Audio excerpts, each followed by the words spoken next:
رحم اللہ من قرأ الفاتحہ بسم اللہ الرحمن الرحیم الحمد للہ رب العالمین الرحمن الرحیم مالک یوم الدین نستعین اهدنا الصراط المستقیم صراط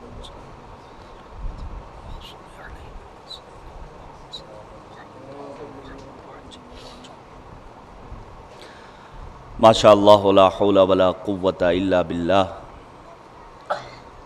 العلی العظیم حسبنا اللہ نعم الوکیل نعم المولا ونعم النصیر اعوذ باللہ من الشیطان اللعین الرجیم بسم اللہ الرحمن الرحیم رب اشرح لی صدری ویسر لی امری واحلل عقدۃ من لسانی یفقہوا قولی الحمد للہ رب العالمین والعاقبۃ للمتقین والجنۃ للمؤمنین والنار للملحدین والمنافقین والکافرین والعاصین وصلی اللہ علی سیدنا محمد وآلہ الاطیبین الانجبین الاطہرین الاکرمین المعصومین المظلومین المنتخبین المنتجبین الذین اذھب اللہ عنہم الرجس وطہرہم تطہیرا اللہم صل علی محمد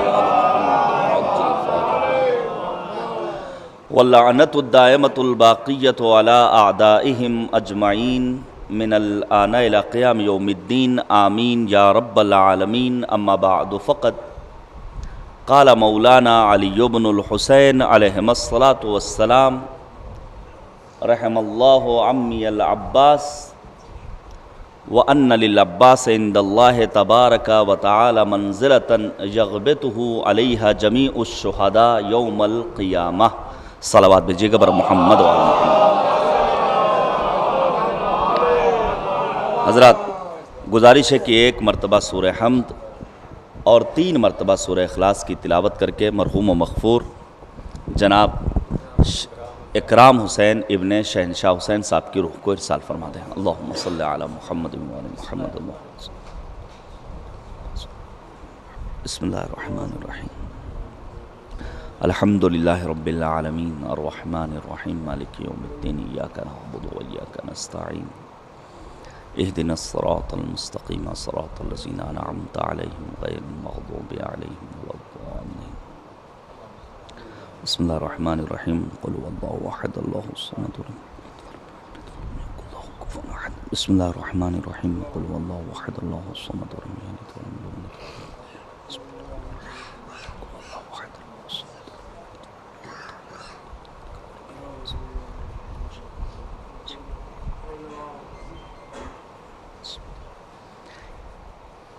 ایک مرد مومن کے ایصال ثواب کی مجلس اعزا ہے اور پہلی بار میں اس علاقے میں آپ کے درمیان آیا ہوں۔ البتہ تقریباً 40-45% افراد وہ ہیں جو مجھ سے واقف ہیں۔ میں کوئی بہت بڑا خطیب نہیں ہوں، ایک انداز خطاب ہے اپنا، اور کوشش کرتا ہوں کہ سرکار سید الشہداء مظلوم کربلا امام حسین کی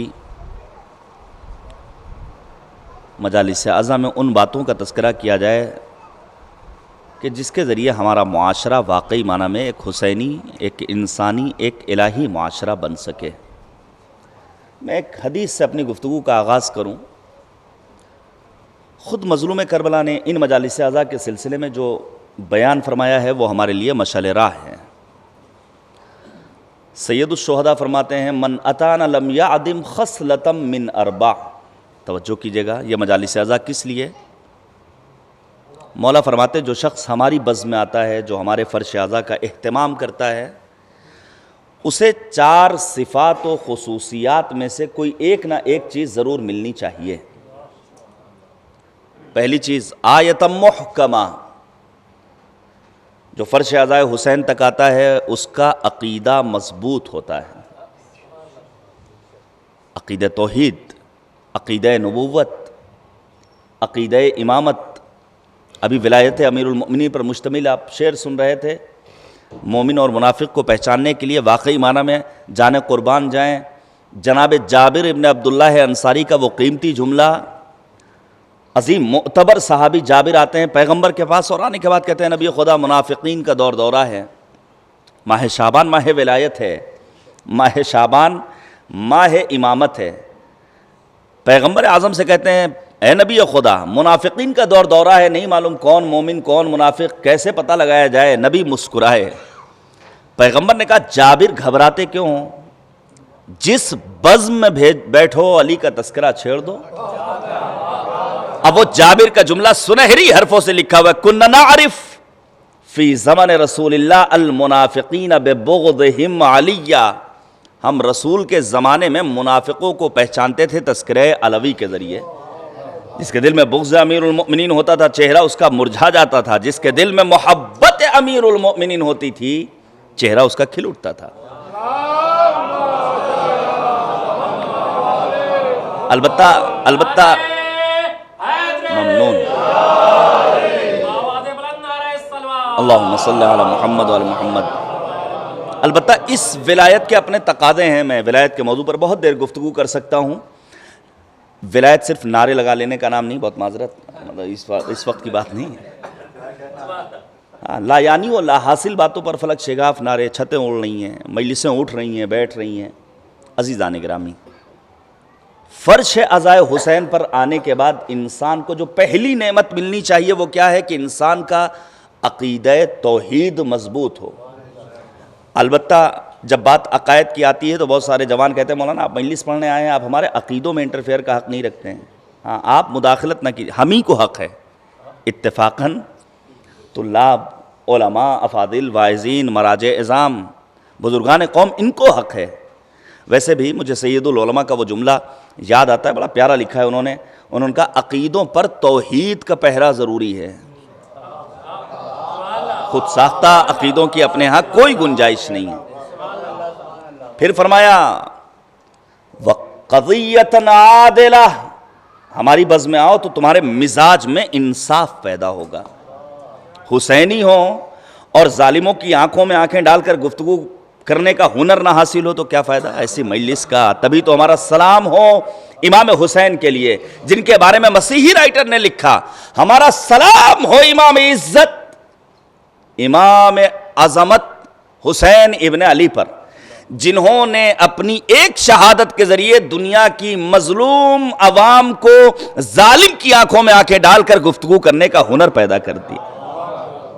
عزیزان گرامی، لہذا البتہ یاد رکھیے گا مزاج میں انصاف فقط گھر کے باہر نہیں، فقط سیاسی سٹیج پر نہیں، فقط آفس کی حد تک نہیں، بلکہ گھر کے حدود میں بھی مزاج میں انصاف ہو۔ ایک جوان جو فرش عزائے حسین پر آنے والا ہے وہ اتنا توانا ہو کہ اگر اس کی زوجہ حق بات کہہ رہی ہے تو کہے میں غلطی پر تھا، تم حق پر ہو۔ نبی اعظم ختمی مرتبت حضرت محمد مصطفیٰ صلی اللہ علیہ وآلہ وسلم، پیغمبر اعظم کی ایک حدیث، اور یہ پیغام ہے جوان دوستوں کے لیے جو شادی شدہ ہیں اور جن کی عمر ہو چکی ہے وہ بھی جلدی سے شادی کر لیں، اور لاک ڈاؤن اگر لگے تو اس میں ضرور کر لیں۔ پیغمبر نے فرمایا لعن اللہ، توجہ کیجئے گا، المتغافل عن زوجتہ، خدا کی لعنت ہو اس بندے پر جو اپنی زوجہ کے لیے غفلت برتے۔ کیا مطلب؟ غفلت مختلف طرح کی، کبھی جنسی غفلت ہو سکتی ہے، ہاں کہ انسان جنسی، اب انسان کیا نہیں جنسی خواہشات ہی نہیں، ممکن نہیں ہے، انسان کی فطرت میں اللہ نے رکھا ہے، دو طرفہ ہے معاملہ، خانوادے کا شیرازہ منتشر ہو رہا ہے۔ عزیزان گرامی، کبھی یہ غفلت مال و دولت کی ہو سکتی ہے، حضرت شوہر پیسہ ہی نہیں دے رہے ہیں، کبھی یہ غفلت میکے جانے سے روکا جانا، کیوں نہیں جانے دے رہے ہیں؟ آپ کے اگر والدین ہیں تو اس کے بھی تو اپنے والدین ہیں۔ عزیزان گرامی، لہذا مزاج میں انصاف، البتہ امیر المؤمنین کی حدیث ہے خواتین کے سلسلے میں، کبھی اللہ نے توفیق دی تو بیان کروں گا، تو مزاج میں انصاف پیدا ہونا چاہیے۔ پھر فرمایا وَأَخَمْ مُسْتَفَادًا، فرش عزائے حسین پر آؤ، ہم نے مجلسوں کا مقصد نہیں سمجھا، تو اس ایک فرش پر آنے کے بعد تمہیں مفید بھائی ملیں گے۔ کیا مطلب؟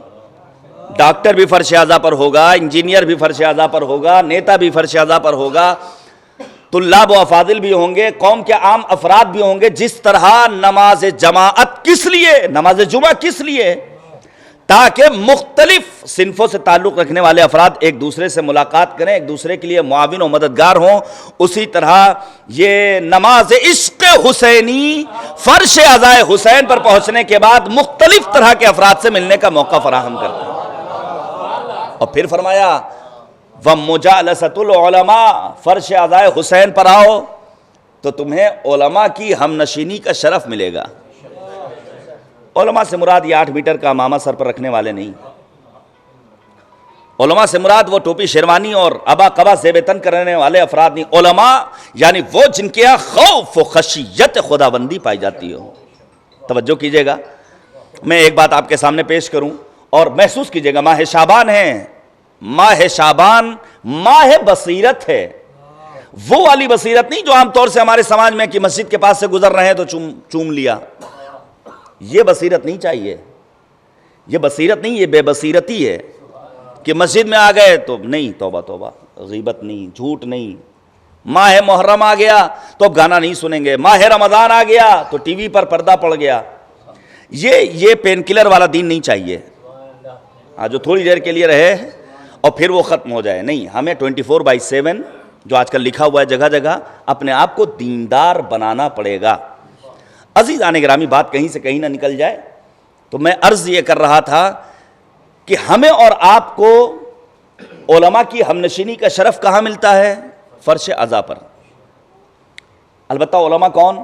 میں 1-2 مثالیں آپ کے سامنے پیش کروں تاکہ علماء کے سلسلے میں جو بہت ساری باتیں ہوتی ہیں، بڑا آسان ہوتا ہے بول دینا، لیکن واقعی معنی میں عالم کسے کہتے ہیں؟ 2 مثالیں 3 مثالیں سن لیجئے چھوٹی چھوٹی. مثلاً صاحب ابقات میر حامد حسین علی اللہ مقامہ. توجہ کیجئے گا، ایک اہم پیغام اپنے برادران کے لیے جنہوں نے اپنے باپ کو کھویا ہے. اور کوئی مسئلہ نہیں ہے، جو آیا ہے اسے مالک کی بارگاہ میں جانا ہے. آیات رجوع الی اللہ قرآن مجید میں متعدد مقامات پر ثم الینا ترجعون، انا للہ و انا الیہ راجعون اور اس قسم کی دیگر تعبیرات. لیکن اگر انسان جو چھوٹی چھوٹی مصیبتوں پر بسا اوقات اللہ سے اپنا رشتہ توڑ لیتا ہے، وہ صرف یہ محسوس کر لے کہ اس کے وقت کے امام کو اللہ نے اب تک زندہ رکھا ہے تو وہ مصیبتیں ہیچ نظر آئیں گی.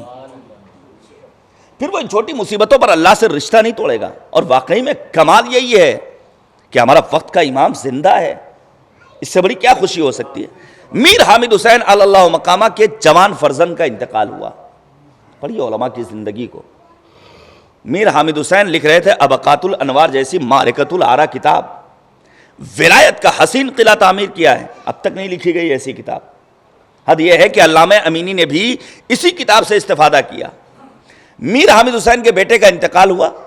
ہمارے یہاں فرض کیجئے ہمارا بچہ مر جائے، ہمارا عزیز مر جائے، جوان بھائی مر جائے، زوجہ مر جائے، ماں مر جائے، باپ مر جائے، تو انسان کے لبوں پر کفریہ جملے آ جاتے. ابھی مرنے کے دن نہیں تھے، ہماری اماں کو مرنا تھا. کربلا ہم سے کیا چاہتی ہے؟ امام حسین نے روز عاشور کتنے جنازے اٹھائے ہیں؟ صبح عاشور سے عصر عاشور تک گود کے پالوں کا جنازہ ہے. سعید و زہیر، حبیب، جون، اور آگے بڑھی عباس دلاور، علی اکبر، علی اصغر. لیکن لکھا ہے ارباب مقاتل نے ہر جنازے کو خیمے تک لانے کے بعد امام حسین نے فقط ایک جملہ کہا، الہی رضیت برضا، خدایا ہم تیری مرضی پر راضی رہنے والے ہیں. میر حامد حسین کے بیٹے کا جب انتقال ہوا ہے، میر حامد حسین نے گھر والوں سے کہا میں کتاب لکھنے میں مصروف ہوں، کفن و دفن کا اور سارا انتظام کرو، غسل کا انتظام کرو، تشییع جنازہ کے موقع پر خبر دو، تب میں شریک ہوں گا. یہ جذبہ کب پیدا ہوگا؟ جب انسان دین کے لیے اپنے آپ کو وقف کر دے. ابھی فرض کیجئے ڈاکٹروں، ہو سکتا ہے ڈاکٹر حضرات ہوں، اور ان ڈاکٹرز نے جو کھیل کھیلا ہے اور اس کووڈ کے دور میں ایک بڑے مرد مومن اسی پرانے لکھنؤ کے، وہ کہیں پی جی آئی کے آس پاس گئے، کووڈ پازیٹیو، ابھی 2-3 دن پہلے کی بات ہے، 1.5 لاکھ روپے یکمشت ان سے لے لیے گئے. کون سا مرض ہے، کیا ہے، نہیں معلوم کب یہ نقاب اٹھے گی اور کب دنیا اس سازش سے آشنا ہوگی جو کووڈ کے چکر میں مرض ہے. میں بتا دوں، احتیاط بہرحال کرنی ہے،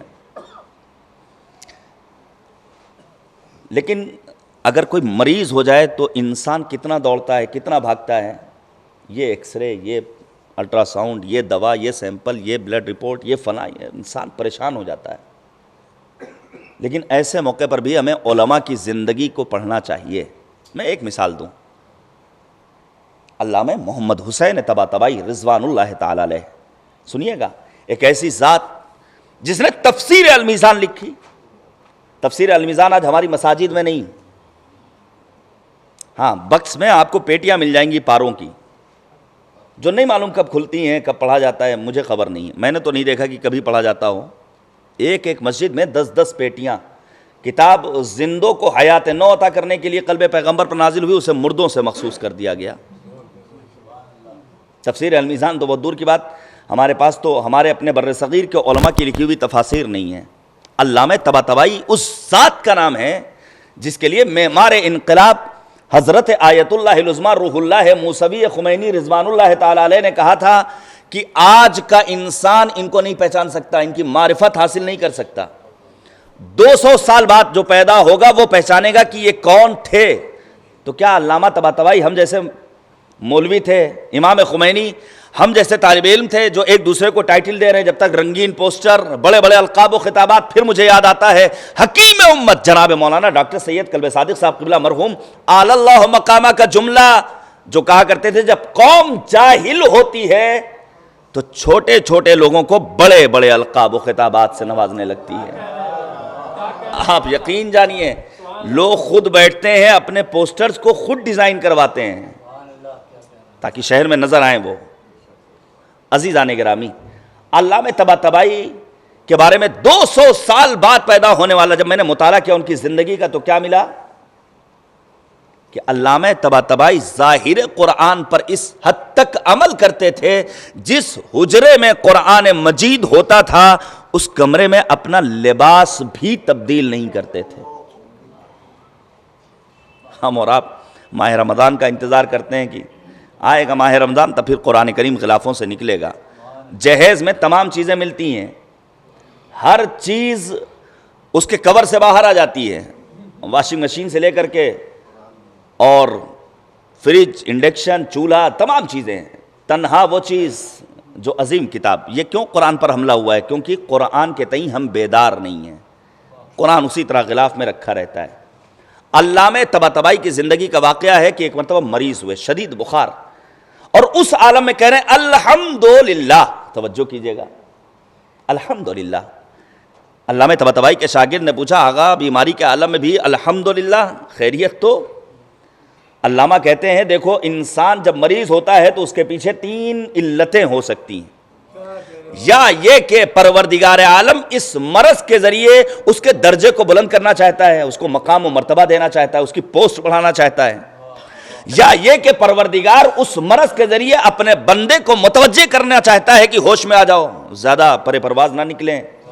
پرے پرواز کا عالم یہ ہے عزیزو، کل تک برتھ ڈے پارٹی نہیں ہوتی تھی، آج ایک برتھ ڈے پارٹی میں ایک بچے کے لیے 2 کیک کٹتے ہیں، ننہیال والوں کا الگ ہوتا ہے، ددھیال والوں کا الگ ہوتا ہے۔ یہ پرے پرواز، اسے کترنے کی ضرورت ہے، کھانے کے لیے نہیں ہے، پڑھائی کے لیے۔ مرحوم کے سلسلے میں مجھے پتا چلا علم دوست تھے، یہی سرمایہ اگر علم کے فروغ کے لیے خرچ کیا جائے، جو بیجا خرچ ہوتا ہے، تو یقین جانیے ہمارا سماج جہل و جہالت کی وادیوں سے باہر نکل جائے گا، پھر علم کی شمع وہ روشن ہوں گی جو ہمارے مستقبل کو تعمیر کرنے کے لیے کافی و وافی ہوں گی۔ علامہ طباطبائی کہتے ہیں، یا یہ کہ پروردگار عالم اس لیے مریض کرتا ہے اپنے بندے کو تاکہ اسی دنیا میں اس کے گناہوں کی سزا معین کر دے۔ کہ تینوں صورتوں میں ہم مالک کے شکر گزار ہیں۔ اگر پروردگار عالم اس مرض کے ذریعے ہمارے مقام و مرتبے کو بلندی عطا کر رہا ہے، تب بھی الحمدللہ، خدایا ہم تیرے شکر گزار بندے ہیں۔ اگر پروردگار عالم اس مرض کے ذریعے ہمیں متوجہ کر رہا، ہوش میں آ جاؤ، تب بھی ہم مالک کے شکر گزار ہیں۔ اور اگر گناہوں کی سزا لکھ رہا ہے، تب بھی ہم مالک کے شکر گزار ہیں کہ اسی دنیا میں پروردگار گناہوں کی سزا دے رہا ہے مرض کی صورت میں۔ البتہ یہیں پر بیان کر دوں، کبھی بھی مالک کی بارگاہ میں نا امیدی کے ساتھ حاضر مت ہوئیے گا۔ یہ جو ہمارے ہاں دعاؤں کا سلیقہ نہیں ہے، رٹی رٹائی دعائیں، مناجاتوں کے نام پر شعراء کے خیالات، شبائے جمعہ میں مقدس بارگاہوں میں، میں گزارش کروں گا پڑھیے صحیفہ سجادیہ کو، آنے والا ہے ماہ رمضان، پڑھیے دعائے ابو حمزہ صومالی کو، جانے قربان جائیں۔ امام سجاد کا انداز دعا وہی ہے جو آپ کے جد امیر المومنین کا انداز دعا۔ دعائے صبا میں امیر المومنین فرماتے ہیں یا من دل علی ذاتہ بذاتہ، اور دعائے ابو حمزہ صومالی میں امام سجاد فرماتے ہیں بک عرفتک وانت الذی دللتنی علیک ودعوتنی الیک، خدایا ہم نے تجھے پہچانا ہے تیری ہی ذات کے ذریعے۔ ایک جملہ کہنے کا دل کرتا ہے، اس کائنات کے ذرات کو، موجودات عالم اور مخلوقات عالم کو دیکھ کر خدا کو پہچاننا یہ ہم بندوں کا کمال ہے، لیکن خدا کو خدا کی ذات کے ذریعے پہچاننا علی اور اولاد علی کا کمال ہے۔ لہذا ہمیں پڑھنا پڑے گا دعاؤں کو۔ عزیزان گرامی، کبھی بھی دعا یہ مت کیجئے کہ خدایا مجھے مریض کر دے، اسی دنیا میں عذاب میں مبتلا کر دے۔ نبی اعظم حضرت محمد مصطفیٰ صلی اللہ علیہ وآلہ وسلم، توجہ کیجئے گا، پیغمبر اعظم خطبہ دے رہے ہیں اور دوران خطبہ عذاب پروردگار کا تذکرہ، موت کے سلسلے میں قرآن مجید میں 1400-1500 آیتیں ہیں، عذاب کے سلسلے میں، جہنم اور آخرت کے سلسلے میں شاید ہی قرآن مجید کا کوئی صفحہ ایسا جس پر ان موضوعات کا تذکرہ نہ ہو۔ پیغمبر نے جیسے ہی خطبہ دیا، ایک جوان صحابی پیغمبر کا، مرد مومن، اس نے مالک سے دعا کی، خدایا میرے اندر اتنی طاقت نہیں کہ کل قیامت میں تیرے عذاب کو برداشت کر سکوں، مرض دے دے، موت دینا ہو موت دے دے، میرے گناہوں کا کفارہ اسی دنیا میں مجھے چاہیے۔ لکھا ہے علماء نے، آئندہ روز نماز میں نظر نہیں آیا۔ پیغمبر کو تشویش ہوئی، سوال کیا کہاں ہے وہ صحابی؟ لوگوں نے بتایا وہ مریض ہے۔ پیغمبر خاتم اس کی عیادت کے لیے گئے، اور نبی اعظم نے جانے کے بعد کیا ہوا؟ کہا اے نبی خدا، جب آپ خطبہ دے رہے تھے میں تاب ضبط نہیں لا سکا، میں برداشت نہیں کر سکا، میں نے خدا سے دعا کی، خدا نے مریض کر دیا۔ اس موقع پر پیغمبر کا وہ جملہ بڑا قیمتی ہے، نبی نے فرمایا اے شخص، کیوں تو مایوسیوں کی بات کرتا ہے؟ کیا تو نے خدا کو معاذ اللہ بخیل سمجھ رکھا ہے؟ خدا کی بارگاہ میں یہ دعا کرتا، ربنا آتنا فی الدنیا حسنہ وفی الآخرۃ حسنہ، خدا تمہارے گناہوں کو معاف کر دیتا، خدا کی رحمتیں تمہارے شامل حال ہوتی۔ لہذا کبھی بھی مالک کی بارگاہ میں نا امیدی کے ساتھ حاضر نہیں ہونا ہے۔ عزیزان گرامی، ابھی مرحوم کے بھائی سے بھی ملاقات ہوئی، میں نے عمدن سرکار وفا کے تذکرے کو چھیڑنا آج کی اس بزم کے لیے مناسب سمجھا۔ چوتھے امام سید الساجدین حضرت زین العابدین علیہ الصلوۃ والسلام، توجہ کیجئے گا، امام سجاد نے اپنے چچا عباس کے لیے کیا فرمایا؟ یہ جو ہم اور آپ مستقل محفلوں میں جناب عباس کی شجاعت کا تذکرہ سنتے ہیں، کیا واقعی میں عباس اپنی شجاعتوں کے سبب عباس بنے؟ جن کے لیے معصوم نے فرمایا کانا عمنا العباس نافذ البصیرہ، بصیرت کوٹ کوٹ کر بھری تھی جناب عباس کے ہاں۔ یہ جو امام سجاد نے فرمایا کہ خدا کی رحمتیں شامل حال ہو میرے چچا عباس کے، اور پھر فرمایا میرے چچا عباس کو اللہ نے وہ مقام و مرتبہ عطا کیا ہے کہ یغبطہ علیہ جمیع الشہداء یوم القیامہ، قیامت کے دن تمام شہداء غبطہ کریں گے کہ کاش ہم بھی عباس جیسے ہوتے۔ سرکار وفا حضرت ابوالفضل عباس کی معرفت، بس ایک جملہ سمجھ لیجئے، غیر معصومین میں تنہا 2 افراد ایسے ہیں جن کے لیے معصومین سے زیارتیں ہم تک پہنچی ہیں۔ ایک بنت باب الحوائج موسی کاظم جناب معصومہ قم سلام اللہ علیہا، اور دوسری ذات کس کی ذات ہے؟ وہ ذات ہے سرکار وفا باب الحوائج اللہ حضرت ابوالفضل عباس علیہ السلام کی۔ آپ توجہ کیجئے گا، نماز زیارت کس کے لیے ہے؟ امیر المؤمنین کے لیے، امام حسین کے لیے، معصومین کے لیے نماز زیارت ہے، لیکن غیر معصومین میں تنہا وہ ذات جس کے لیے نماز زیارت ہے وہ ذات ہے حضرت ابوالفضل عباس کی۔ یہ جناب عباس کے مقام و مرتبے کو بتانے کے لیے کافی ہے۔ اگر کسی اور کے لیے آپ نماز زیارت پڑھ رہے ہیں تو وہ بدعت ہے۔ ہاں، آپ مستحبی نماز پڑھ کر کے ہدیہ کر سکتے ہیں، لیکن نماز زیارت غیر معصومین میں سرکار وفا حضرت ابوالفضل عباس کے لیے۔ آپ توجہ کیجئے گا، اب سوچئے وقت ولادت کتنا حسین موقع رہا ہوگا جب ماہ بنی ہاشم طلوع ہوا ہوگا اور دنیا وجد کر رہی ہوگی، ام البنین کی گود رشک وادی ایمن بنی ہوگی، صبر، وفا، ایثار، فداکاری، یہ سارے ویلوز اور اعلیٰ انسانی اقدار ناز کر رہے ہوں گے، اور پھر جناب قمبر کا دوڑ کر آنا. توجہ کیجئے گا، مسجد میں امیر المؤمنین تشریف رکھتے ہیں، 26 ہجری میں ولادت ہوئی ہے. تاریخ ولادت میں شدید اختلاف ہے.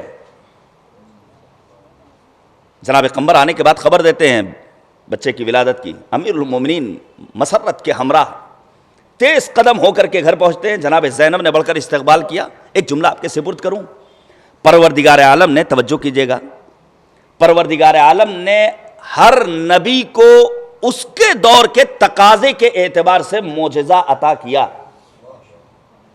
جناب داؤد کے دور میں طاقت اپنے شباب پر تھی، اللہ نے وہ معجزہ عطا کیا کہ لوہے کو چھو لیں تو وہ موم بن جائے.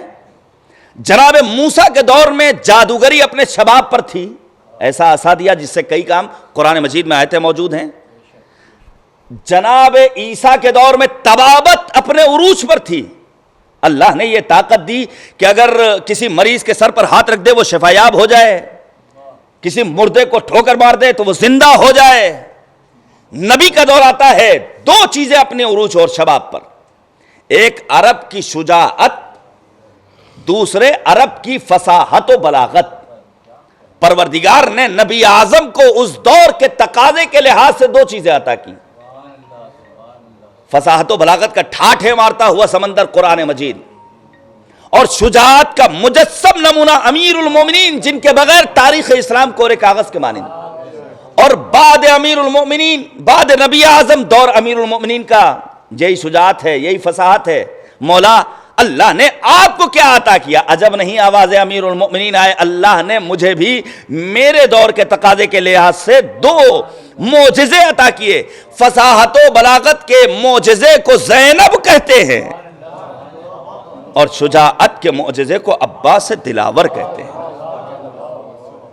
امیر المؤمنین گھر پہنچتے ہیں. جناب زینب کبریٰ نے بڑھ کر استقبال کیا، بچے کو آغوش میں لیا، داہنے کان میں اذان کہی، سنت پیغمبر پر عمل کرتے ہوئے بائیں کان میں اقامت کہی. یہ پیغام ہے والدین کے لیے کہ بچوں کی ولادت ہو تو ادھر ادھر کے بیجا رسموں کے چکر میں مت پڑیے، چھٹی کا نہان، یہ فلاں یہ فلاں.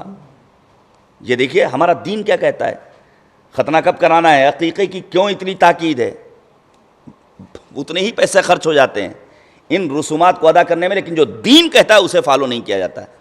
اور پھر امیر المؤمنین نے نام عباس رکھا. توجہ کیجئے گا، عباس. آپ سوچئے عرب اس دور میں مختلف صنعتوں کے لحاظ سے اپنے بچوں کا نام رکھا کرتے تھے. عباس کے جو لغوی معنی ہیں وہ کیا ہیں؟ ایسا نر شیر کہ جسے دوسرے شیر بھی راہ فرار اختیار کرتے ہوں. پھر مختلف القاب، قمر بنی ہاشم. آپ سوچئے ایک طرف امیر المومنین کی ذات گرامی، جملے کی نزاکت کو سمجھئے گا، یہ علی کا کمال کہ آفتاب نبوت کے مقابلے میں ماہتاب امامت بن کر چمکے، اور یہ جناب عباس دلاور کے کمال ہے کہ آفتاب امامت کے مقابلے میں قمر بنی ہاشم بن کر چمکے بھی ہیں، درخشاں بھی رہے. عزیزان گرامی، بین الحرمین، حرم ابوالفضل العباس، حرم حضرت امام حسین میں 374 میٹر کا فاصلہ ہے. صرف صفا اور مروہ کے درمیان فاصلہ کتنا ہے؟ 374 میٹر کا. اور کیوں ہے؟ پروردگار بتانا چاہتا تھا، وہ خواب ہے، یہ اس خواب کی تعبیر ہے. حقیقت اور روح حج اگر چاہیے تو تمہیں کربلا آنا پڑے گا. صلوات بھیجیے گا بر محمد و آل محمد. میں جناب عباس کے سلسلے میں بہت کچھ پڑھ سکتا ہوں، لیکن آپ سنیے گا، میں زیارت کے فقرات پڑھوں آپ کے سامنے، اور پھر دیکھیے جناب عباس دلاور کی عظمت کیا ہے. یہ روایت اور یہ زیارت ہم تک پہنچی ہے کس سے؟ ہمارے چھٹے امام حضرت امام جعفر صادق علیہ السلام سے. توجہ کیجئے گا، ضرور مطالعہ کیجئے اس زیارت کا. وہ جو مولوی صاحب شبائے جمعہ میں پڑھتے ہیں نا، اس میں سمجھ میں نہیں آتا ہے. وہ تنہا پڑھتے ہیں، تنہا ان کو ثواب مل جاتا ہے، سننے کا ثواب تھوڑا بہت مل جاتا ہے مومنین کو، لہذا خود پڑھیے. اور آج کے دور میں عربی سیکھنا کوئی مشکل کام نہیں ہے. زیارت کی ابتدا کہاں سے ہوتی؟ سلام اللہ وملائکتہ المقربین وَأَنْبِيَائِهِ الْمُرْسَلِينَ وَعِبَادِهِ الصَّالِحِينَ وَجَمِيعِ الشُّهَدَاءِ وَالصِّدِّقِينَ وَالزَّاكِيَاتُ الطَّيِّبَاتُ فِيمَا تَقْتَضِي وَتَرُوحُ عَلَيْكَ يَا ابْنَ أَمِيرِ الْمُؤْمِنِينَ. کس کا سلام ہو؟ ذات باری تعالیٰ کا. کس کا سلام ہو؟ ہر ملک کا نہیں، ملائکہ مقربین کا. ملائکہ مقربین میں کون کون ہیں؟ جبرائیل، میکائیل، اسرافیل. اس کے بعد امام صادق فرماتے ہیں کہ سلام ہو اے ابو الفضل عباس آپ پر، انبیاء مرسل کا، صالح بندگان خدا کا، تمام شہداء کا، تمام صدیقین کا، تمام پاکیزہ قلوب رکھنے والے افراد. کوئی بچا؟ کوئی نہیں بچا. تمام نیک افراد شامل ہو گئے جن کا سلام کس کے لیے؟ دیکھیے زیارتیں دو طرح کی ہیں. مثلا امام خمینی کی قبر تک جائیے گا تو امام خمینی کی بھی ایک زیارت ہے، لیکن وہ زیارت بندوں کی بنائی ہوئی ہے. لیکن کمال ہے جناب ابو الفضل عباس کی زیارت امام معصوم سے ہم تک پہنچی ہے. اس کے بعد مولا فرماتے ہیں اشہد لک بالتسلیم والتصدیق والوفا والنصیحہ. میں گواہی دیتا ہوں کہ آپ تسلیم محض تھے اپنے وقت کے امام کے سامنے. توجہ کیجئے گا، میں تھوڑی دیر گفتگو کروں گا ان فقرات پر. جناب عباس اپنی ہیبت و شجاعت کے سبب عباس نہیں ہے، بلکہ عباس کو عباس جس چیز نے بنایا ہے وہ ہے امام شناسی. اپنے وقت کے امام کی معرفت نے عباس کو عباس بنایا ہے. ہمیں اور آپ کو کتنی معرفت ہے اپنے وقت کے امام کی؟ ہم ابھی پٹاخے، پھلجھڑی، حلووں کی فضا سے باہر نہیں نکلے ہیں.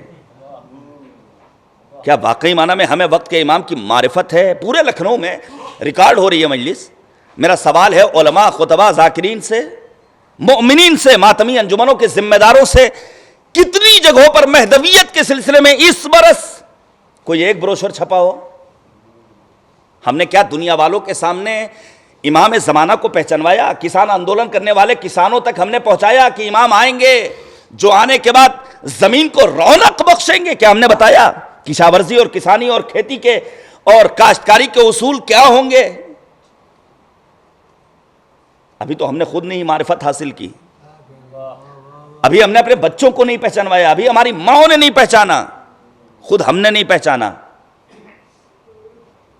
آپ سوچئے ہالی ووڈ فلمیں بنا رہا ہے امام زمانہ کے سلسلے میں. میں نے لیکچرز میں اور اساتذہ کے دروس میں ایران میں شرکت کی ہے. میں گزارش کروں گا اس زاویے سے ان فلموں کو دیکھیے. ہالی ووڈ آ کر کے پیش کرتا ہے امام زمانہ کی تصویر کو، اور آنے کے بعد نتیجہ دیتا ہے آنے والا منجی آئے گا، لیکن تصویر بھیانک پیش کی ہے. وہی تصویر جو آج بعض ہمارے شعراء پیش کرتے ہیں کہ آئیں گے تو بس گردن کاٹیں گے اور خون خرابہ، اس کے سوا کچھ نہیں.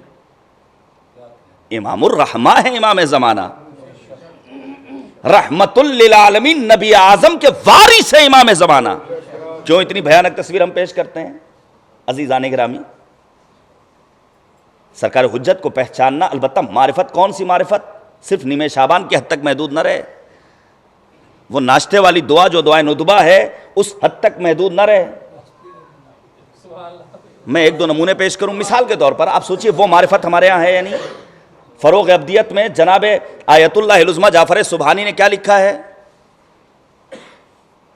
جنگ احد پیغمبر اعظم نے مسلمانوں کی ڈیوٹی معین کر دی ہے، تمہاری جگہ یہ، تمہاری جگہ یہ، تمہاری جگہ، خبردار یہاں سے ہلنا نہیں. لیکن مسلمانوں نے مال غنیمت کی لالچ میں جگہ تبدیل کر دی، پروپیگنڈا ہوا، نبی قتل کر دیے گئے، خبر پہنچی مدینے میں، نبی کے چاہنے والے نکلے. توجہ کیجئے گا، وہ معرفت وقت کے امام کی کیسی درکار ہے. راستے میں خاتون ملی، پشت شتر پر 3 جنازے ہیں. ہمارے ہاں مرد و زن میں کوئی امتیاز نہیں. کوئی مرد یہ نہ کہے کہ ہم مرد ہیں، نہیں. کبھی کبھی توجہ کیجئے گا، بات آ گئی تو بیان کر دوں. بہت سارے مرد ہوتے ہیں جو اپنے گھر کی خواتین سے، اپنی ماں سے، اپنی بہنوں سے، اپنی بیوی سے مشورہ نہیں کرتے. کیوں نہیں کرتے بھائی؟ ہم تو مرد ہیں. تو کیا مرد ہونا عقل مند ہونے کی دلیل ہے؟ نہیں. علی کی شیر دل بیٹی عقیلہ کہلائی. کیوں؟ کیونکہ جناب زینب کبریٰ نے اپنے رب کو پہچانا بھی اور اس کی اطاعت بھی کی. پیغمبر نے فرمایا ان اعقل الناس من عرف رب فاطاعہ، عقل مند ہے وہ انسان جو اپنے رب کو پہچانے پھر اس کی اطاعت کرے، وعرف عدوہ فعصاہ، جو اپنے دشمن کو پہچان کر کے اظہار بیزاری کرے۔ زینب کبریٰ کا یہ کمال تھا کہ ان سخت حالات میں اپنے پروردگار کو پہچانا بھی ہے اور اس کی عبادت بھی کی ہے۔ امام حسین کی وصیت اس بات کی دلیل ہے، بہن زینب لا تنسانی فی صلاۃ اللیل، مجھے نماز شب میں فراموش مت کرنا۔ عزیزان گرامی، ہمیں پہچاننا ہوگا۔ خاتون 3 جنازے لے کر جا رہی ہے، یہاں ایک جنازہ گھر میں رکھا ہو نماز واجب قضا ہو جاتی ہے۔ ابھی میں نے کہا نماز تو دور کی بات، اللہ سے انسان رشتہ توڑ لیتا ہے۔ آنے والے نے صرف ایک سوال کیا، وقت کے امام کی خیریت سے آگاہ کرو۔ خاتون کہتی ہے عمرو ابن جمعہ کی بیوی ہے، صحابی پیغمبر کی زوجہ ہے، خدا کا شکر کہ ہمارا امام زندہ ہے۔ ابھی میں نے آپ سے کہا تھا اگر یہ احساس پیدا ہو جائے کہ وقت کا امام زندہ ہے تو دنیا کی تمام مصیبتیں ہیچ نظر آئیں گی۔ اب اس نے پوچھا یہ بتاؤ یہ جنازے کس کے ہیں؟ کہا جنگ احد میں میرا شوہر مارا گیا، میرا بھائی مارا گیا، میرا بیٹا مارا گیا، لیکن خدا کا شکر کہ میرا امام زندہ ہے۔ یہ معرفت کربلا میں بھی یہ نظر آتا ہے۔ سعید و زہیر مقتل مکرم میں لکھا ہے، پیشانی پر تیر، ہاتھ قلم ہو چکا ہے، نماز ادا ہو چکی ہے، زہیر شاہجہاں میں شہادت نوش کر چکے ہیں۔ سعید رمق حیات ذرا سے لے کر امام حسین سے ایک سوال کرتے، معرفت امام زمانہ اوفیت یا ابن رسول اللہ، فرزند رسول یہ بتائیے کیا ہم نے اپنا وعدہ پورا کر دیا؟ یہ معرفت درکار ہے۔ جناب عباس جو عباس بنے، جن پر ناز کیا ائمہ اطہار نے، اس کی وجہ یہ ہے کہ ان کے یہاں اپنے وقت کے امام کی معرفت و شناخت کمال مطلوب تک پہنچی ہوئی تھی۔ اشہد لک بالتسلیم، میں گواہی دیتا ہوں کہ آپ حکم امام کے سامنے تسلیم محض۔ اصحاب پیغمبر میں بھی نظر نہیں آتا۔ صلح حدیبیہ کے موقع پر لوگوں نے اور اصحاب پیغمبر نے نام نہاد مسلمانوں نے اعتراض کیا، امیر المؤمنین کے اصحاب میں نظر نہیں آتا۔ مولا کہتے تھے چلو جنگ کرنے چلنا ہے، اصحاب کہتے تھے مولا گرمی کا موسم ہے، مولا سردی کا موسم ہے، مولا فاصلہ بہت زیادہ ہے۔ عزیزان گرامی، جناب عباس تسلیم محض، حکم امام کے آگے سر تسلیم کو خم کر دیا ہے سرکار وفا حضرت ابوالفضل العباس علیہ السلام نے۔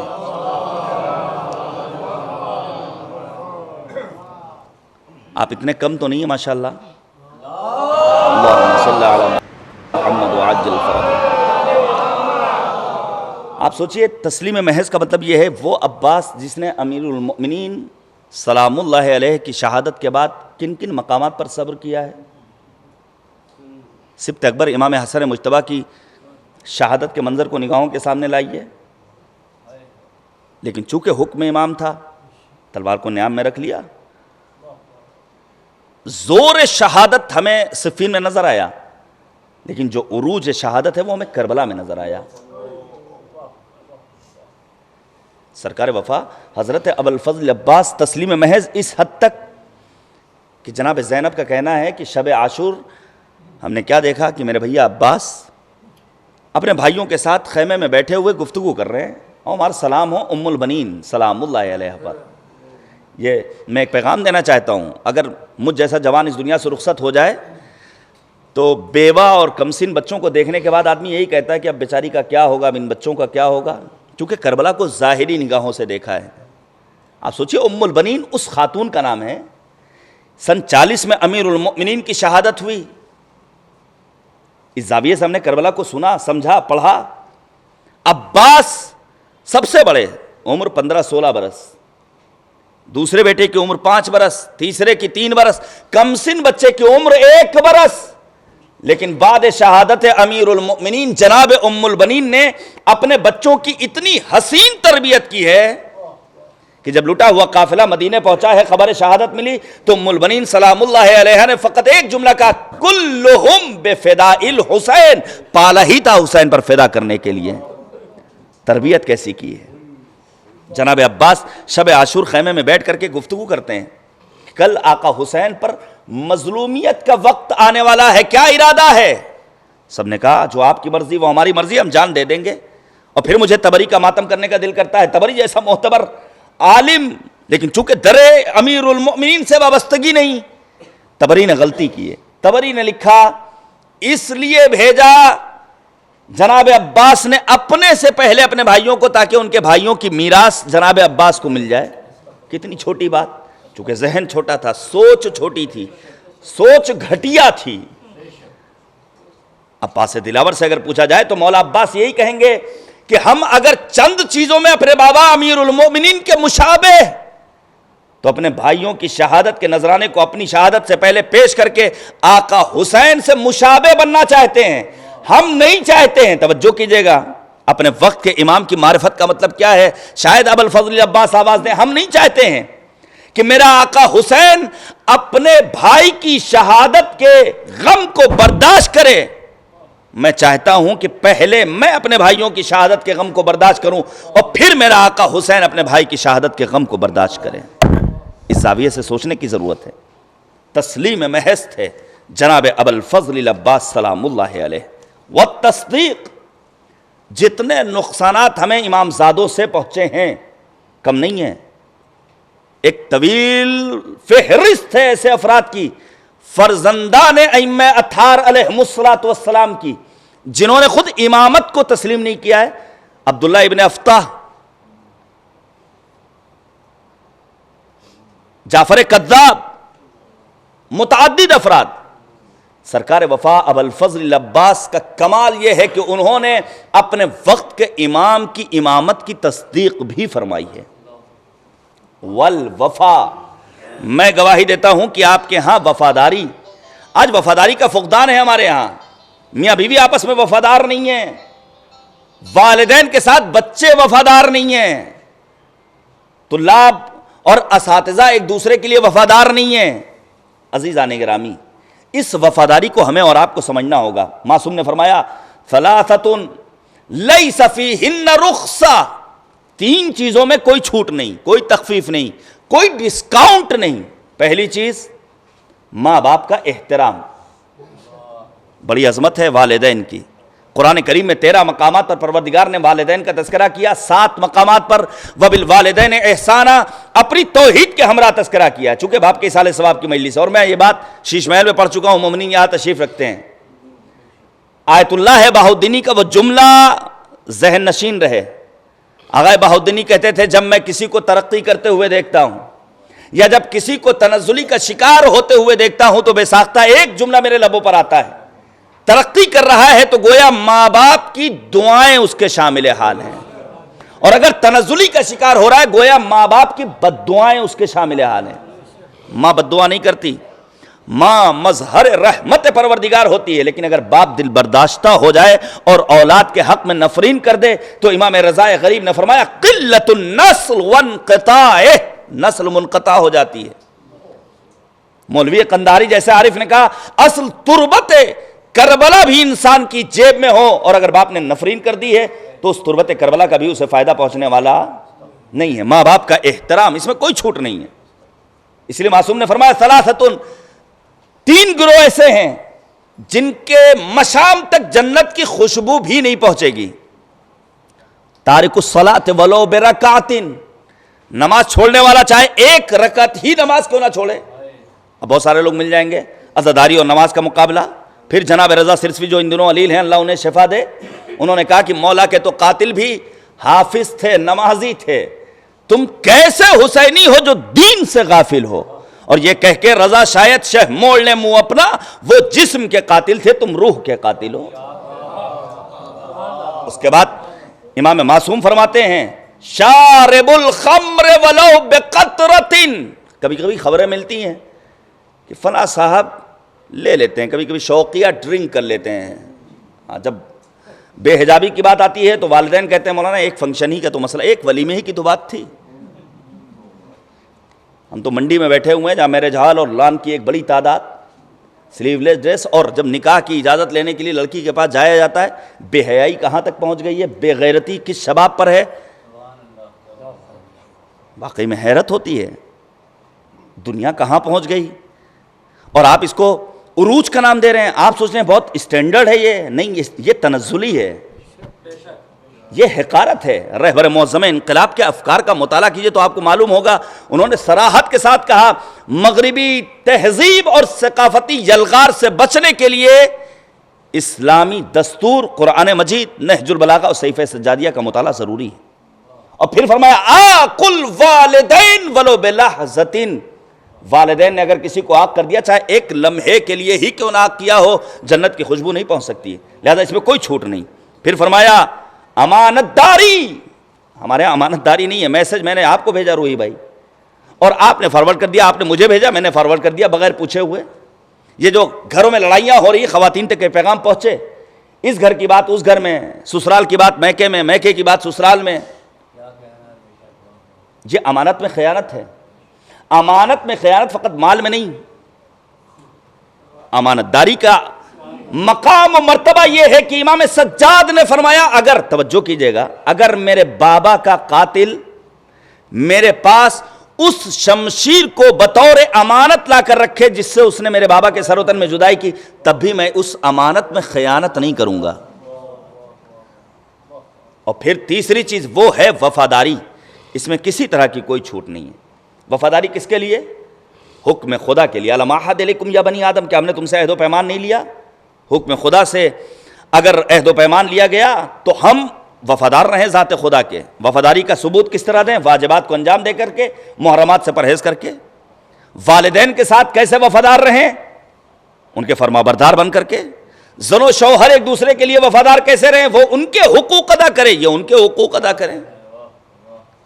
امام معصوم کے لیے وفادار کیسے رہیں؟ معصوم نے فرمایا اگر معصومین سے وفاداری کرنا ہے تو ان کی زیارت کے لیے جاؤ، یہ ہے وفاداری کا ثبوت۔ عزیزان گرامی، سرکار وفا حضرت ابوالفضل عباس کی وفاداری کا عالم کیا تھا آپ سب نے سنا، واقعی میں وفادار تھے۔ وہ وفاداری ہمارے ہاں کیوں نہیں ہے؟ وفاداری کا عالم یہ ہے کہ نبی اعظم اپنے صحابی سے کہتے ہیں فلاں جگہ پر ملیں گے، بھیڑیں چرانے چلیں گے ایک ساتھ۔ پیغمبر ٹائم سے پہنچ گئے، ہمارے ہاں مجلس دیر میں، آج تو اتفاقاً ٹیکسی کی وجہ سے میں لیٹ ہو گیا، ورنہ میں وقت کا پابند ہوں۔ مجلس کا اعلان ہوتا ہے 10 بجے کا، پہلے ہی سے میزبان کو معلوم ہے 10 کا اعلان کریں گے تو 12 بجے شروع ہوگی۔ پیغمبر اعظم نے وقت معین کیا، نبی وقت سے پہنچ گئے، ٹائملی۔ تمازت آفتاب، تپش، صحابی پہنچا، دیکھا پیغمبر دھوپ میں کھڑے ہوئے ہیں، اے پیغمبر خدا سائے میں چلے آتے۔ کہا نہیں، میں نے تم سے یہیں ملنے کا وعدہ کیا تھا۔ یہ وفاداری ہمارے ہاں ہے نہیں۔ اور آگے بڑھیے، جنگ تبوک، فاصلہ زیادہ ہے 700 کلومیٹر کا، اصحاب پیغمبر ساتھ چھوڑ چھوڑ کر جا رہے ہیں، ابو ذر بھی ہیں، وہ ابو ذر جن کے لیے پیغمبر نے فرمایا ابو ذر صدیق ہذہ الامہ، اس امت کے صدیق کون ہے؟ ابو ذر غفاری۔ ابو ذر کو آنے میں تاخیر ہوئی، اب لوگوں نے کان بھرنے شروع کیا ہے، نبی خدا لگتا ہے ابو ذر بھی چلے گئے۔ پیغمبر نے کہا نہیں ہے، ابو ذر آئیں گے۔ آتا ہوا انسان دکھائی دیا، کہا کن یا ابو ذر، کاش یہ ابو ذر ہوں۔ دوڑتا ہانپتا کانپتا ہوا انسان آیا، نبی خدا کے قدموں پر گر کر بے ہوش ہو گیا۔ نبی نے کہا پانی لایا جائے، کہا اس کے دوش پر مشکیزہ ہے، پانی کی چھینٹیں ڈالی گئیں۔ ابو ذر کو ہوش آیا، ابو ذر تم؟ جی ہاں نبی خدا۔ کہاں رہ گئے تھے؟ سواری کمزور تھی، بیابان میں چھوڑ دیا، پانی موجود تھا، پیا کیوں نہیں؟ توجہ کیجئے گا، جناب ابو ذر کیا جواب دیتے ہیں؟ ابو ذر کہتے ہیں نبی خدا مجھے دور راستے پر ایک آب زلال کا چشمہ ملا، میں نے پانی بھرا اور میں نے عہد کیا تھا جب تک میرا امام یعنی آپ نہیں پی لیں گے میں پانی نہیں پیوں گا۔ بے ہوش ہو گئے، لڑکھڑاتے قدموں سے پیغمبر تک پہنچے۔ یہ وفاداری ہمارے ہاں کب آئے گی؟ یہ وفاداری تبھی آئے گی جب معصومین علیہم الصلوۃ والسلام کی سیرت اور جناب عباس دلاور سے ملنے والے درس سے وفا کو ہم عملی کریں۔ عباس کی وفاداری کا عالم بتاؤں، سرکار وفا کے پاس جب امان نامہ پہنچا ہے شمر کی جانب سے، اور یہ حربہ رہا ہے کہ خرید لیا جائے، آج بھی استکباری اور استعماری طاقتیں لوگوں کو خرید رہی ہیں قرآن کے لیے۔ آوازیں بلند کرو، اتنے پیسے لو، وہاں سے چلتا ہے تو $10,000، یہاں پہنچتے پہنچتے $10-20 میں ختم ہو جاتا ہے۔ کتنی چین لمبی ہے، یہ خود ایک موضوع گفتگو ہے۔ عزاداری کے سلسلے میں، نماز کے سلسلے میں، واجبات دین کے سلسلے میں، شیعہ سنی فساد کے سلسلے میں، اختلافات کو ہوا دینے کے لیے یزید اور یزیدیوں نے سوچ لیا تھا کہ حسین کو شکست دینے کا واحد راستہ یہ ہے کہ رشتہ داری کو ذریعہ بنایا جائے.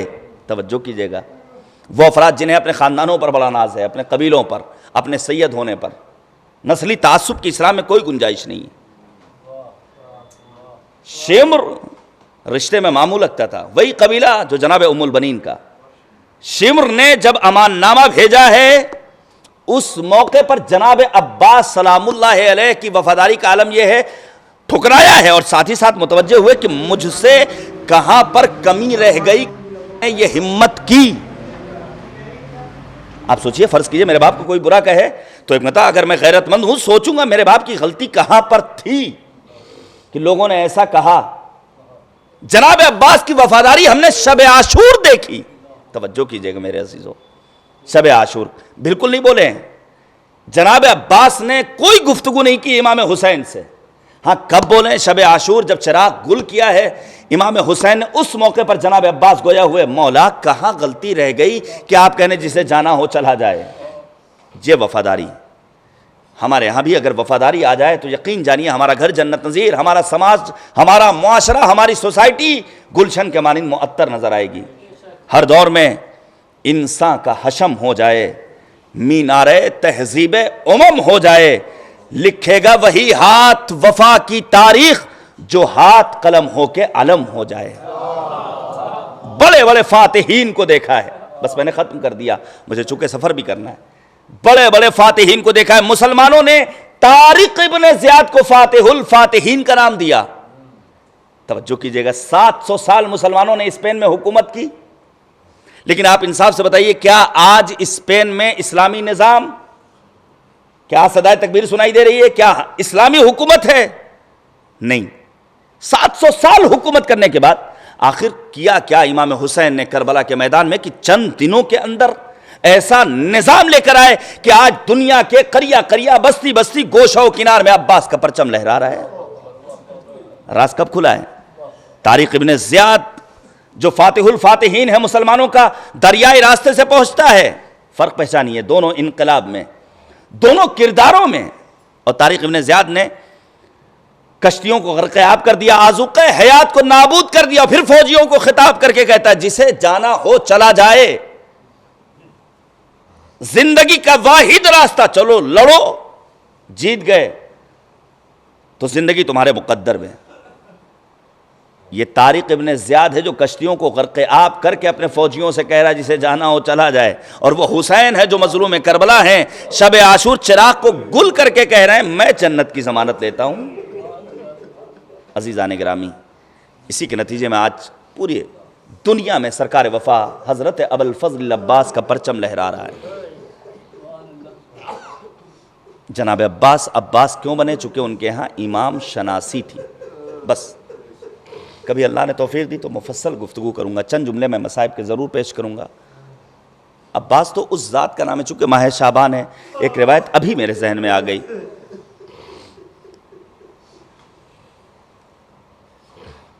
امام زمانہ اپنے چاہنے والوں کے مکتوبات کا مطالعہ جب کرتے ہیں نا تو چومتے بھی ہیں، پڑھتے بھی ہیں،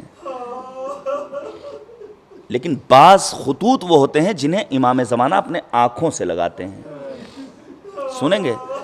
پوچھنے والے نے عالم رویا میں پوچھا ہے امام زمانہ سے، مولا یہ آپ خطوط میں 2 طرح کے کردار کو کیوں پیش کر رہے ہیں؟ تو اس موقع پر امام نے یہی فرمایا تھا ان خطوط کو میں آنکھوں سے لگا رہا ہوں جس میں میرے چاہنے والوں نے جناب ابوالفضل عباس کا واسطہ دے کر مجھ سے استغاثہ کیا ہے. ایک بڑا مجمع ہے، میں گزارش کروں گا ایک دوسرے کے حق میں ہم اور آپ دعا کریں. دعاؤں میں خود غرضی نہیں ہونی چاہیے. ماہ شعبان کی وہ دعا جو امام رضا نے تعلیم فرمائی اب اصلت ہروی کو، اللہم خدایا ان لم تکن غفرت فیما مضی من شعبان فاغفر لنا فیما بقی من. خدایا اگر ماہ شعبان کے گزشتہ دنوں میں تو نے ہمیں معاف نہیں کیا تو ماہ شعبان کے بچے ہوئے دنوں میں مجھے معاف فرما. یہ ہماری دعا ہونی چاہیے. سرکار وفا کا واسطہ دے کر کے اگر ہم اور آپ طلب کریں گے تو یقیناً پروردگار ہماری باتوں کو سنے گا. پوری دنیا میں جس ذات کا سب سے زیادہ تذکرہ ہوتا ہے. ہم نے تو کربلا میں دیکھا ہے. آپ سوچئے بصرے سے کربلا آنے والے مہینوں کا سفر طے کر کے پاپیادہ جب کربلا پہنچتے اور پھر آغا سیستانی کا وہ بڑا بڑا پوسٹر اور بینر نگاہوں کے سامنے آتا ہے. جب چونکہ مرجع تقلید کی بات کو ماننا ہے کہ عراقی عوام سے وہ گزارش کرتے ہیں ایام اربعین حسینی میں غیر ملکی زائرین کو موقع دیجئے کہ وہ حرم میں جائیں. آنے کے بعد یہ زائرین حرم ابوالفضل العباس طلائی گنبد کا رخ کر کے یہی کہتے ہیں سجل سجل یا مولا یا ابوالفضل، اے ابوالفضل العباس ہماری آمد کو اپنی بارگاہ میں قبول کر لیجئے گا. جس کی جو مراد ہو وہ لے کر اٹھے. خدا اسی ذکر کے صدقے میں مرحوم کی مغفرت فرمائے. توجہ کیجئے گا. میں ایک واقعہ پیش کروں. ہمارے استاد نے بیان کیا تھا کہ تہران میں ایک مسیحی جس کی جوان بچی ہے، برین ٹیومر میں مبتلا ہے، مرض لا علاج ہے، ہاسپٹل میں ڈاکٹرز نے جواب دے دیا اور یہاں تک کہ کہا بس چند گھنٹوں کی مہمان ہے. کون باپ چاہے گا کہ اس کی نگاہوں کے سامنے اس کا بچہ اس دنیا سے رخصت ہو؟ وہ مسیحی کہتا ہے کہ ہم اپنی بچی کو اپنے گھر لے کر جا رہے ہیں. ہم چاہ رہے ہیں کہ ہماری بچی کا دم ہمارے گھر میں نکلے. باپ لے کر آیا اور پھر گھر سے باہر نکل گیا. تہران کی شاہراہوں پر قدم زنی کر رہا تھا کہ اچانک اس کے کان میں آواز آئی، اے با وفا ابوالفضل، مشکل کشا ابوالفضل.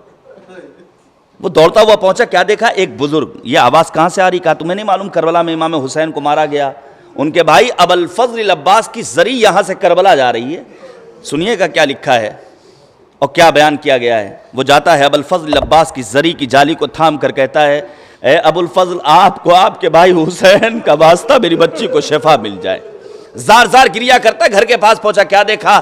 ایک جم غفیر. وہ سمجھا کہ بیٹی رخصت ہو گئی، لوگ تعزیت کے لیے آئے ہیں. لیکن جب زینے سے اوپر پہنچا کیا دیکھا؟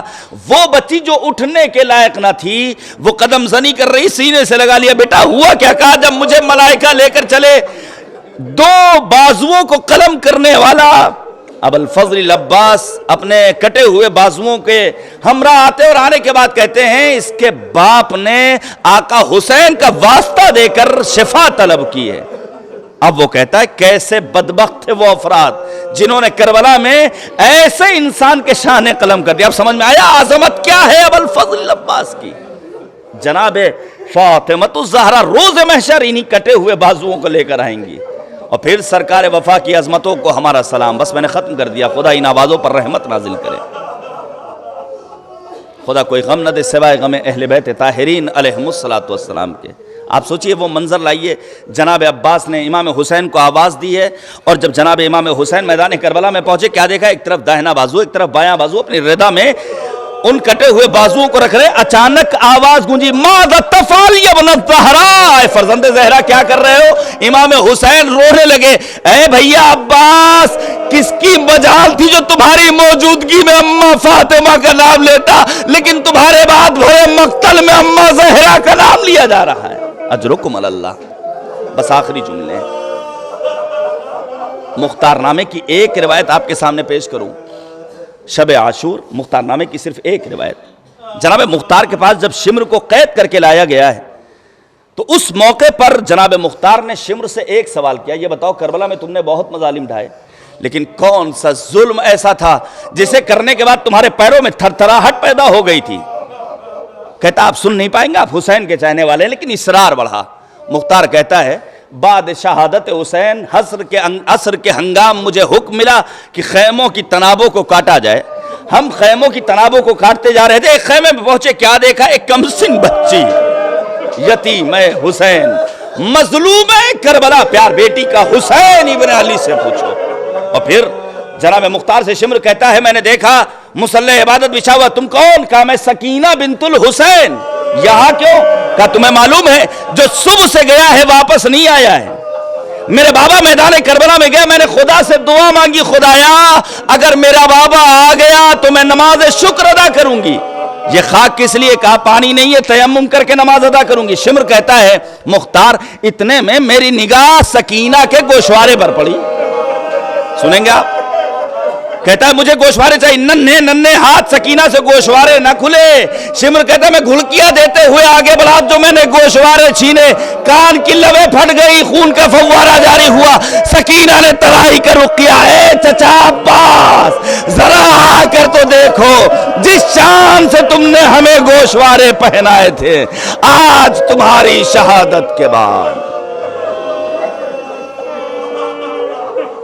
وَسَيَعْلَمُ الَّذِينَ ظَلَمُوا أَيَّ مُنْقَلَبٍ يَنْقَلِبُونَ اِنَّا لِلَّهِ وَإِنَّا إِلَيْهِ رَاجِعُونَ رَضًا بِقَضَائِهِ وَتَسْلِيمًا لِأَمْرِهِ الہی لا معبود سواک، الہی بحق الزہراء وابیہا وبعلہا وبنیہا وسر المستودع فیہا بعدد ما احاط به علم، خدایا ہماری اس عبادت کو قبول فرما۔ معبود منجی بشریت، وارث کربلا، محور کائنات، یوسف زہرا، حضرت حجت کے ظہور میں تعجیل فرما۔ اے کریم پروردگار، مرحوم اکرام صاحب جو علم دوست تھے، جو محب اہل بیت تھے، انہیں جوار رحمت میں جگہ عنایت فرما۔ اے کریم پروردگار، ان کے تمام گناہان کبیرہ و صغیرہ کی مغفرت فرما، ان کے پسماندگان کو صبر جمیل عنایت فرما۔ ماہ شعبان کے گزرے ہوئے دنوں میں کیے جانے والے ہمارے تمام عبادتوں کو اپنی بارگاہ میں قبول فرما۔ ان بچے ہوئے ایام میں ہمیں اپنی بندگی کی توفیق خاص نصیب فرما۔ معبود ہمارے مرحومین کی مغفرت فرما۔ دشمنان دین، دشمنان مکتب عاشورہ، دشمنان مکتب فاطمۃ الزہرا، بالخصوص امریکہ و اسرائیل، آل سعود، آل خلیفہ، داعش، طالبان، القاعدہ و النصرہ سمیت ہماری ملک کی شر پسند تنظیموں کو نیست و نابود فرما۔ اے کریم پروردگار، مظلوموں کی حمایت فرما، ظالموں کو ان کے کیفر کردار تک پہنچا دیں۔ معبود علماء، افاضل، واعظین، مؤمنین، خطباء، شعراء، مراجع اعظام، بالخصوص رہبر معظم انقلاب حضرت آیت اللہ العظمیٰ خامنئی، محافظ کربلا آیت اللہ العظمیٰ سیستانی، سید مقاومت سید حسن نصر اللہ کو دشمنوں کے شر سے محفوظ رکھ۔ معبود یہ منحوس عالمی وبا کرونا نامی، خدایا دنیا انسانیت کو بالعموم، عاشقان رسول اور آل رسول کو بالخصوص اس سے نجات مرحمت فرما۔ ماہ رمضان میں اپنی بندگی کی اسی طرح توفیق مرحمت فرما جیسے گزشتہ برسوں میں ہم تیری بندگی کرتے چلے آئے۔ اے کریم پروردگار، واسطہ ہے محمد اور آل محمد کا، ہمارے اعمال کو اس لائق بنا دے کہ امام ہمیں اپنے آوان و انصار میں شمار فرمائیں۔ ربنا تقبل منا انکا انت السمیع العلیم۔ گزارش ہے ایک مرتبہ مزید سورہ حمد، 3 مرتبہ سورہ توحید پڑھ کر مرحوم اکرام حسین ابن جناب شہنشاہ حسین صاحب کی روح کو ارسال فرما دیں۔ اللہم صلی علی محمد و آل محمد۔ بسم اللہ الرحمن الرحیم۔